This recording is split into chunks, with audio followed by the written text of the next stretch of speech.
નમસ્કાર, આપ જોઈ રહ્યા છો લોકસત્તા જનસત્તા ખબર સામે આવી રહી છે વડોદરાથી। દર્શક મિત્રો, આજ રોજ ઉત્તરાખંડના ડીજીપી અશોક કુમાર વડોદરા મહારાજા સયાજીરાવ વિશ્વવિદ્યાલય ખાતે લિટરેચર ફેસ્ટિવલમાં beyond the call of duty stories of those in uniform વિષય પર ચર્ચાની પેનલમાં અધ્યક્ષતા કરવા માટે વડોદરા ખાતે પધાર્યા હતા। આપને જણાવી દઈએ કે વડોદરા પોલીસ ભવન ખાતે વડોદરાના અધિકારીઓ સાથે મીટિંગ યોજી તેમને અને સાયબર ક્રાઇમ અટકાવવા માટે મહત્વપૂર્ણ સૂચનો આપ્યા હતા। દર્શક મિત્રો, તમને જણાવી દઈએ કે ડીજીપી દ્વારા તાજેતરમાં જ સાયબર એન્કાઉન્ટર્સ નામનું પુસ્તક લખવામાં આવ્યું છે, જેમાં દેશમાં વધતા સાયબર ક્રાઇમના કેસો पर ध्यान दोहराયું છે। देखिए, इसके प्रोफाइल में ना मैंने इस किताब को ही लेंगे तो 12 कहानियाँ लिखी हैं। ठीक है, 12 की 12 कहानियों में अलग अलग क्रिमिनल हैं, अलग अलग उनका तौर तरीका है, मोडस ऑपरेंडी अलग है। ठीक है, तो अगर हम उसको देखें तो जैसे नॉर्मली क्रिमिनल सोसाइटी का वो पोर्शन है जो अदरवाइज रिच नहीं है, मे बी लोअर स्टेटस से आता है। ठीक है, उसको और भी बहुत सारे साइकोलॉजिकल, सोशल, इकोनॉमिकल ढेर सारे फैक्टर होते हैं, आप देखते हैं। तो उससे थोड़ा हटके है साइबर क्राइम में, वो तो है ही है, वो फैक्टर्स हैं सारे। इसलिए आप देखेंगे जो जामताड़ा बेल्ट है, जो मेवात बेल्ट है, वहाँ पे ऐसे ही लोगों ने शुरू किया स्टार्टिंग में।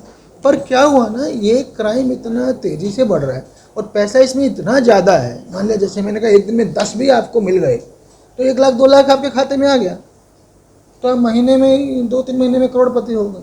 तो फिर उनको देख करके और बहुत सारे लोग टेम्प्टेड हो रहे हैं, तो पूरी की पूरी बेल्ट में ना वैसे लोग आ जा रहे हैं। मतलब तो इसलिए ऐसा नहीं रहा कि खाली जो है अनएम्प्लॉयड या उस तरह के लोग ही इसमें हों।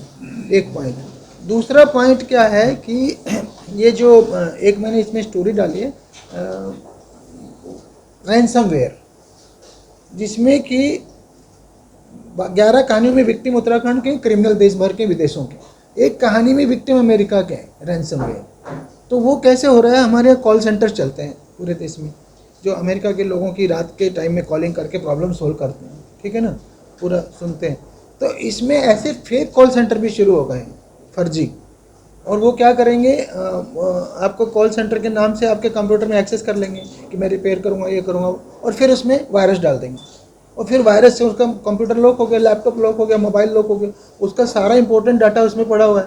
फिर उसको खोलने के नाम का पैसा मांगते हैं, फिरौती मांगते हैं, रैंसम मांगते हैं। $1,000, $2,000, $5,000 तक मांगे। तो 2.5 करोड़ रुपया मिला हमें उस रेड में।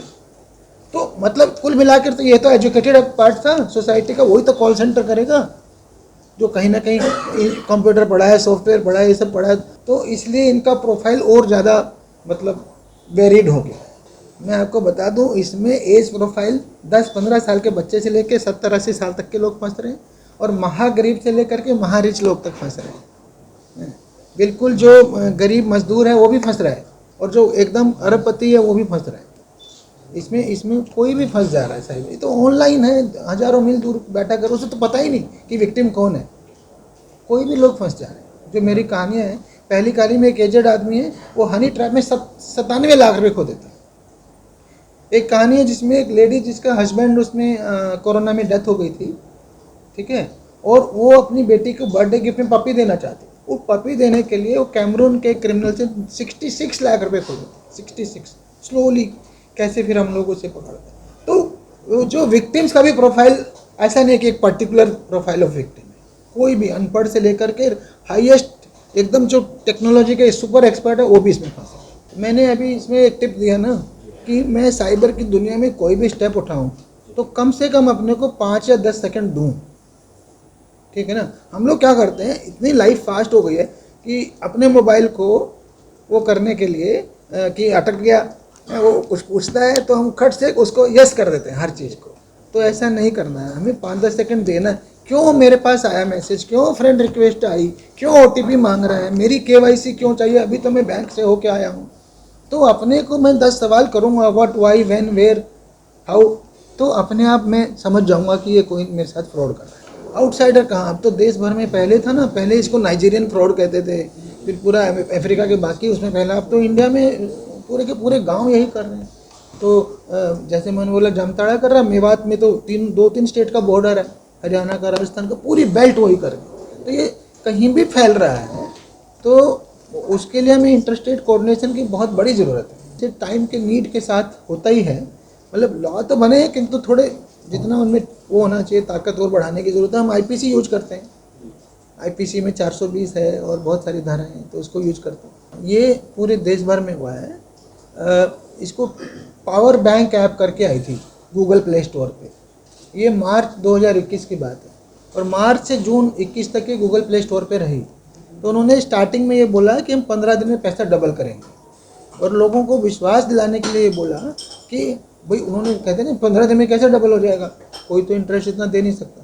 तो उन्होंने बोला नहीं, हम जो है ना स्टार्टअप से पैसा लगाते हैं, आईआईटी वालों के स्टार्टअप हैं, आईएम वालों के स्टार्टअप हैं, तो उसमें पैसा लगा, इसलिए डबल हो रहा है। तो 15 दिन में लोगों का पैसा डबल हुआ, किसी ने 10,000 लगाया, 20 हो गया, फिर अगली बार इंक्रेज हो गया, फिर उसने 20 का 50 लगा दिया, 1 लाख हो गया, फिर उसने 10 दोस्तों को ही बोला, अरे यार क्या ज़बरदस्त ऐप आई है, 15 दिन में पैसा डबल हो रहा है। ऐसे ऐसे करके पूरे देश में जो डाउनलोडिंग थी, जब ये बंद हुई है ऐप, जून 2021 में बंद हुई, 10 लाख लोगों ने इसे डाउनलोड किया हुआ था। और हमने इसका केस जो दर्ज किया, we were the first police to register a case of this fraud. फिर हमारे साथ साथ 2-3 दिन बाद बेंगलोर ने किया, उसके 2-3 दिन बाद दिल्ली ने किया, और हमने क्रिमिनल अरेस्ट की। फिर तीनों ने बड़ी बड़ी प्रेस कॉन्फ्रेंसेज हुई। हमने इसका ओवरऑल वो निकाला था, तो 250 एफआईआर हुआ देश भर में, और लगभग 1500 करोड़ का स्कैम हुआ। पैसा चाइनीज़ लोग थे इसके बैक पे, और पैसा क्रिप्टो करेंसी के थ्रू देश के बाहर गया। अच्छा इंटरेक्शन था। यहाँ का पहला फेस्टिवल था वडोदरा का लिटरेचर फेस्टिवल, तो मैं भी अभी तक अहमदाबाद आया था, भुज भी गया था, मैं बीएसएफ में रहा हूँ, कभी वडोदरा नहीं आया था, तो मैंने सोचा इस बहाने मैं वडोदरा के विजिट हो जाएगी। मैंने बोला रजिस्ट्रेशन में एफआईआर नहीं बोला, कंप्लेंट बोला, 10,23,000 या कुछ पूरे देश में। 2022 का डाटा मैंने दिया, जो इस वीडियो में ये शेयर कर देंगे एक है ना।